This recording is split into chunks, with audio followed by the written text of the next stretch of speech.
আপনার বা আমার প্রিয় মানুষটি যদি সারাদিন পরিশ্রম করে ঘরে ফেরে, তখন তার ক্লান্ত শরীরে যদি এই পুষ্টিকর ঠান্ডা ঠান্ডা জুসটি দেয়া যায়, তাহলে কিন্তু সারাদিনের ক্লান্তি ভাবটা দূর হয়ে যায়। আর এই কথা মাথায় রেখেই আজকে তৈরি করে ফেললাম হলো আমের জুস। পিওর কাঁচা আমের জুস তৈরির রেসিপিটাই আজকে তোমাদের সাথে শেয়ার করব।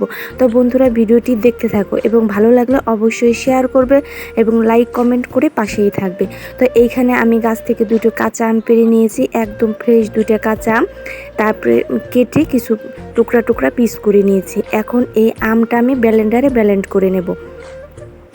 ছোট ছোট করে কেটে নিয়েছি যাতে ব্লেন্ড করলে কোনো দানা না থাকে, এর জন্য হলো আমি ছোট ছোট পিস করে কেটে নিয়েছি।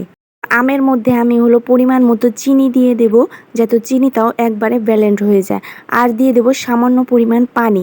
ব্লেন্ড হতে যতটুকু পানির দরকার আমি ততটুকুই পানি দেব, বেশি পানি দেব না, নাহলে কিন্তু এটা ভালোভাবে মিক্সড হবে না, মানে ব্লেন্ড হবে না, দানা দানা থেকে যাবে। এর কারণে অল্প একটু পানি দিছি। তা আমি 30 সেকেন্ডের মতো ব্লেন্ড করে নেব। আসলে পোড়া আম দিয়েও কিন্তু আমের জুস তৈরি করা যায়, কিন্তু কাঁচা আমের যে একটা পুষ্টিগুণ সেটা কিন্তু পাওয়া যায় না। আর এই কথা মাথায় রেখেই হলো আমি কাঁচা আম দিয়ে জুস বানানোর ট্রাই করলাম। আর কাঁচা আমের জুসের ফ্লেভারটাই অন্যরকম, আসলে অনেক টেস্টি, অনেক মজা লাগে। তো এই তো আমার ব্লেন্ড করা শেষ। এর মধ্যে সবগুলো উপকরণ আমি পরিমাণ মতো দিয়ে নেব। তো এইখানে দিয়ে দেব হলো পরিমাণ মতো একটু লবণ। আপনারা এখানে বিট লবণ দিলেও পারেন, আমি তো লবণ দিয়ে নিলাম।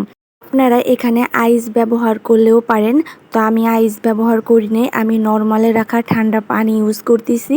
তো এখানে তো নর্মালে রাখা ঠান্ডা পানি দিয়ে নিলাম। এখন দিয়ে দেবো এক টুকরা লেবুর রস।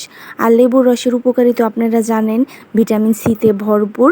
তাই তো ক্লান্ত শরীরে যদি এরকম ঠান্ডা ঠান্ডা এক গ্লাস জুস খাওয়া যায়, আহ কি দারুণ, তাই না? শরীরের সমস্ত ক্লান্তি ভাব দূর হয়ে যাবে। তো প্রিয় মানুষের মন রক্ষা করা কিন্তু কোনোই ব্যাপার না।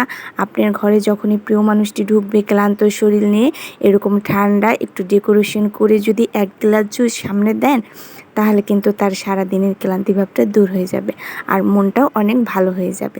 এই তো আমি ডেকোরেশন করার জন্য একটু লেবু দিয়ে একটু ডিজাইন করে নিয়েছিলাম। তো আজকের ভিডিওটি কেমন লাগলো অবশ্যই জানাবেন, আর ভালো লাগলে অবশ্যই সাপোর্ট করবেন। তাই তো আমি একটু টেস্ট করে নিচ্ছিলাম। তো খেয়ে দেখলাম কি দারুণ, তাই না? তো বন্ধুরা, ভালো থাকুন, টাটা, বাই বাই।